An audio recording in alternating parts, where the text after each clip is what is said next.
Then after the war, he built, that was Jack's office and my office, and he built on that wall. And then also put the ticket office in there, because people would come from the outside in, buy tickets and go back out. That was before, days before the game. Of course, we sold tickets at the game out in the front. One time a guy walks in and he says, Eddie, he said, they're backed up 4 lanes deep almost to the Brooks building. He said, you want to hold the game? He says, game starts 8 o'clock, drop the puck. They've had 2 weeks to buy tickets. But see, what people don't realize is there's a very ripple effect when the game doesn't start on time. So anyway, my father was frugal. It wasn't cheap, he was frugal. And rightfully so. But he'd break your arm if you, at the bar, if you picked up the tab for a drink. Now, Charlie talked about the Indians coming out here. Back in the 30s, the dressing room was under Section 4. And remember, there's no vomitory there. So they came out the dressing room under Section 3, 2, 1, and out at the center. The Indians'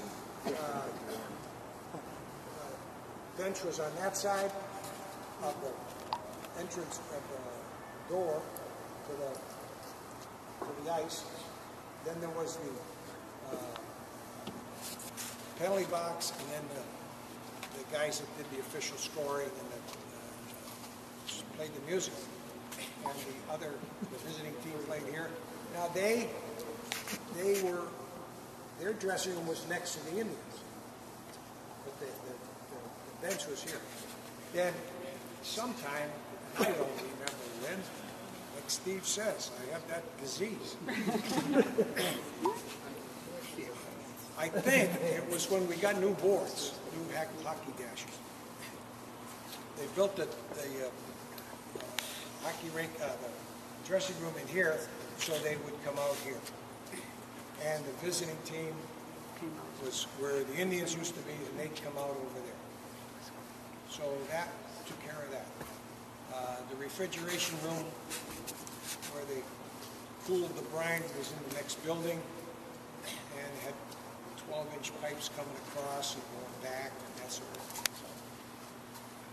Let me see, what else? Oh, how far is it from the, don't forget, that's 18 inches of dirt there down to the cement. From the cement to the bottom of those girders up there, how far? 320 feet. 85 feet. Now, the only problem was, back a while ago, you remember glasses that were plastic frames? I'm up there. I'm holding on with this hand, I'm pulling up with this hand, and it's hot up there. Middle of winter, it's hot up there. And the glasses start down my nose because I'm sweating. What do I let go? Anyway, that's, I got a lot of hours up there, I'll tell you. Setting up for ice capades and that sort of thing. Now, they had basketball in here, too.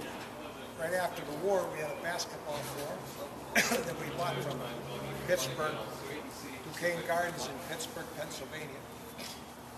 And had some big names play here. I can't tell you who they are, it's not my game. But they had basketball in here.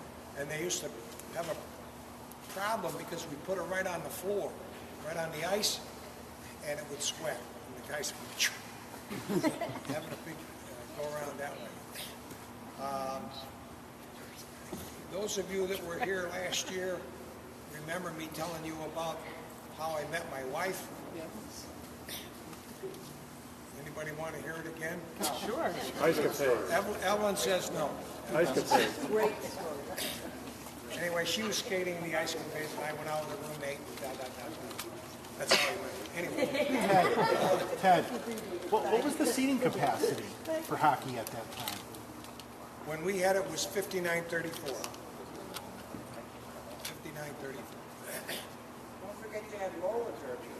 Oh, that's right, yeah. we had roller derby here. Oh my God. I got to tell you about that story. We had roller derby. Now, we didn't realize that roller derby was as big as it was. I mean, it was huge. So, we got roller derby, and we sold the tickets, I think, in 2 days we sold all the roller derby tickets, all of them. So, Larry Stone, who played in our junior hockey program here, and I knew him from that, he calls me up, he comes over one day during a hockey game. So he comes over and he says, I want to talk to Ted. Come in. He says, got a friend of mine wants to talk to you. So there was phones under section 1 back then. So he goes in there. He says, I said, hello. He says, this is Sam Kafari. He said, I've got a waitress here that wants to bring her son to the roller derby. I said, Sam, I said, I'd love to help you, but I can't. There are no tickets left. He says, you know who I am? I said, yes, I do. So I said, I'm sorry. We sold all the tickets, bang, like in a day and a half or something like that. Unbelievable. So, okay, he was very gracious about it. So that was that story. Now, during the exposition, I'm running the building for the exposition. And there was a couple of, there was, I think, 2 Italian guys were playing the exposition. One of them was short, had bushy hair. I can't remember. I'd not see her. Anyway, comes to the back door, and the guy says, Ted, he says, there's somebody who wants to see him. It's Larry Stone. Again. I said, hi, Larry, what do you need? He says, I got to pick up these guys and take them for a ride. I'm saying, Jesus. What he meant was he's going to have dinner, take them to dinner with, some of those guys down there. They know Sam. So I said, how'd you get in? He says, I told him I knew you. Jesus, I'm in trouble. So anyway, that was fine. Pat Boone played here during the exposition. I played golf with him at Long Meadow Country Club a long time ago. Got his autograph. Anyway. Liberace was here. What? Your friend Liberace. Oh, Liberace was here. You all heard of Liberace, I assume. Yep. Great piano player. I play, yeah, he could play, let me tell you. And a great showman, absolutely great showman. So his dressing room was under section down there in the corner. Yeah. So he'd come off the stage here, then he'd walk underneath. He's got to cross that vomitory down there, and then he's going through our kitchen out into where his dressing room is. That's fine. You know how he talked when he was out there? Oh, say, isn't this great? All you lovely ladies.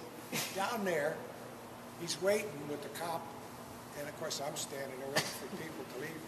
So I went over and I started talking to him. Talk just like you and me. Great. I mean, he just was a great, very gracious, great guy. I didn't get his autograph like a dummy, but I got a couple more. I got the Dorothy Lamour's autograph. Roy Rogers, too. Roy Rogers was here. I didn't get his autograph. I didn't get Bob Hope was You here. talk about The somebody monkeys were that's here too. into show business. At the end of his